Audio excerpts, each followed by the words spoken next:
So, out of all the Ultra Beasts, Celesteela has to be my favorite. Its typing is great, its stats are amazing because unlike most of the other Ultra Beasts that have one or two absolutely outstanding stats, but the rest are very, very low, it actually has no real weaknesses.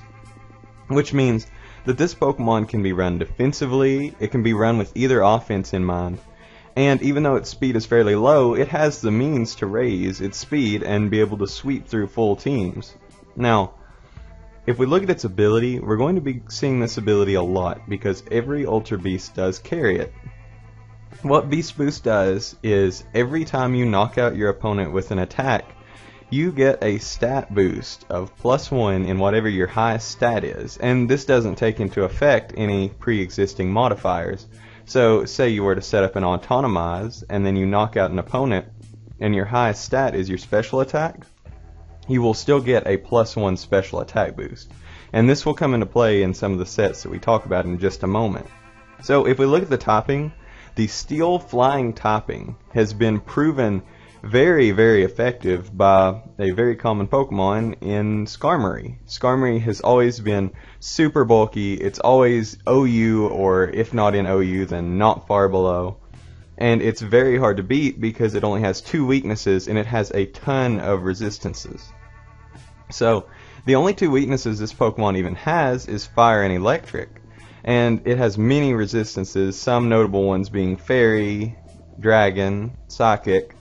Even flying types can't touch this thing. And then ground and poison are two immunities that are great because there are a ton of ground types running around right now, and poison types to counter all the new fairies. Now, as far as comparing this Pokemon to Skarmory, while it does lack reliable recovery such as Roost, it makes up for it in a higher special defense stat and more versatility in its offensive presence. So we'll go ahead and go into the first set that I think will be the most common, and that is a super bulky set, probably with leftovers. I assume it'll be a bold nature, and then I maxed out its special defense and its HP, and still kept it with the bold nature. That way it can take hits on both sides fairly well, but if you already have a dedicated wall for one topping, then you can make this one more specially or physically defensive by giving it both the EVs and the nature it needs.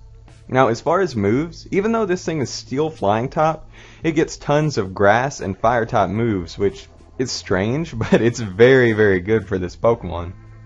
So, Leech Seed is a great move to have to take away 12% of your opponent's HP per turn and heal you the proportionate amount of HP. You can then run Air Slash and Flash Cannon as your two main stab moves. That way you don't have to worry about burns reducing your offensive presence. But you could also run a coverage move instead of Flash Cannon or Air Slash if you so desired.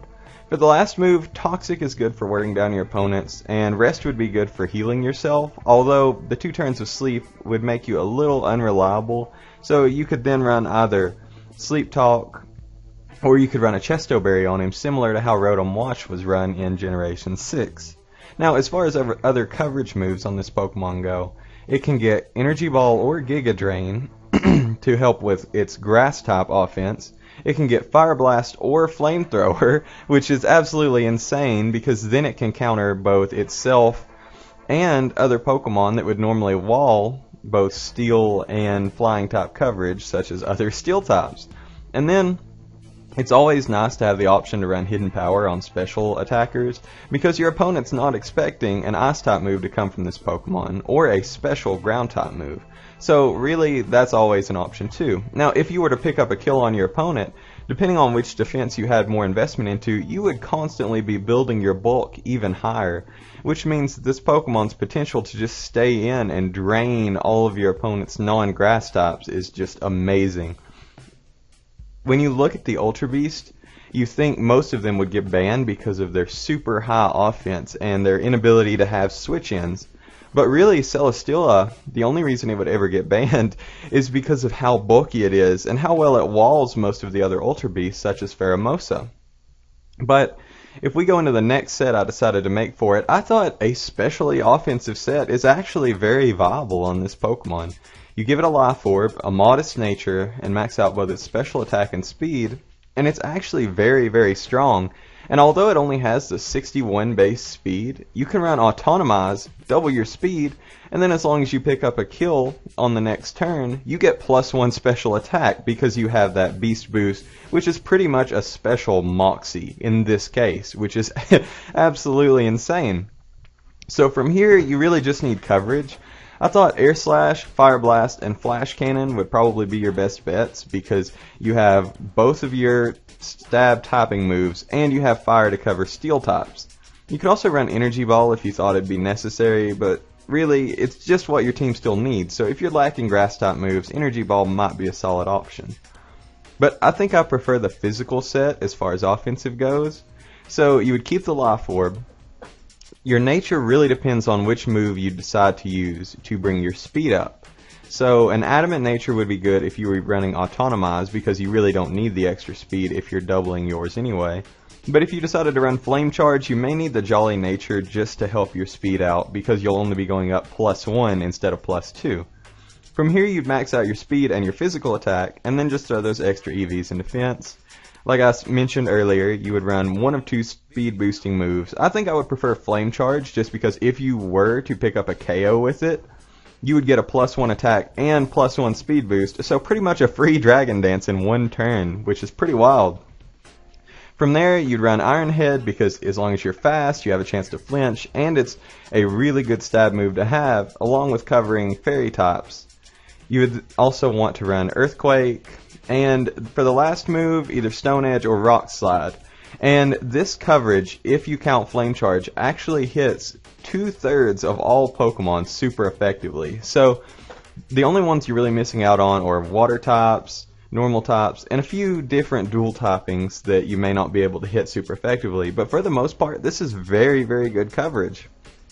Now, additional coverage you could run. As far as Flying Stab goes, Celesteela only gets 2 moves that it can utilize, Acrobatics and Fly. And Fly is just never really a viable move. And Acrobatics requires you to lose your item before it's strong enough to really do any damage. So if you decided to run either a berry set or perhaps some kind of other set that would lose your item, then that would be useful. But I can't think of one on my own. Now, if you have a great one, please leave it down in the comments. I'd love to see a Celesteela running Acrobatics properly, but I just couldn't think of a way to get it off without either taking a lot of damage or taking way too much time in the process. Other coverage moves, Seed Bomb is nice as a grass type coverage move. Heavy Slam or Gyro Ball could be handy. Gyro Ball if you're not running all the speed and you were instead running something like Trick Room, but really there are other Pokemon that can use Gyro Ball to more effect.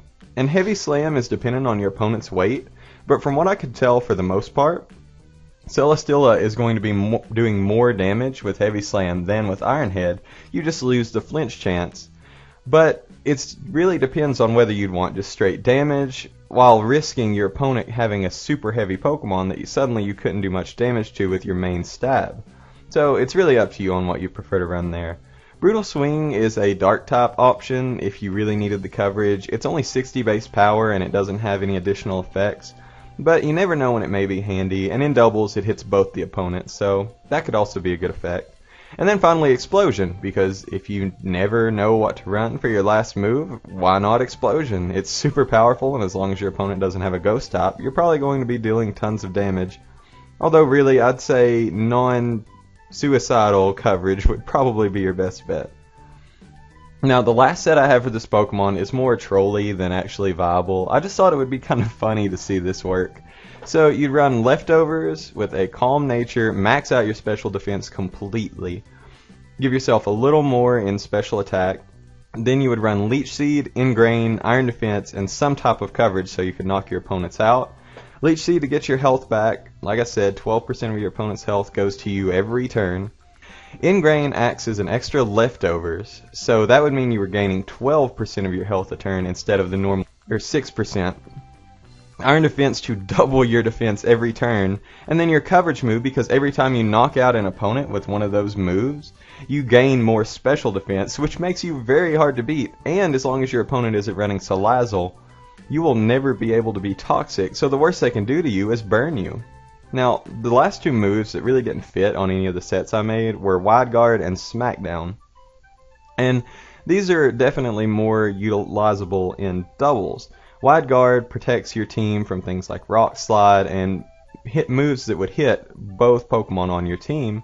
And then Smackdown, I think, could be useful if Celesteela became very common in the VGC meta, because if you were running, say, a Celesteela and something with Earthquake, and your opponent also had a Celesteela, you could smack them down, use Earthquake, yours would dodge it because it's still flying type, but the other one wouldn't because Smackdown causes it to be on the ground. So that may be a good way to handle other Celesteela if your team doesn't have a way to otherwise. But overall, this Pokemon is just so good and so versatile. I just think there's a lot of different ways to run it, and that Beast Boost ability just makes every way that much more viable. And I'm hoping it really doesn't get banned, but if a lot of the offensive Ultra Beasts get banned, then I don't see this thing being far behind because there just aren't many answers for it.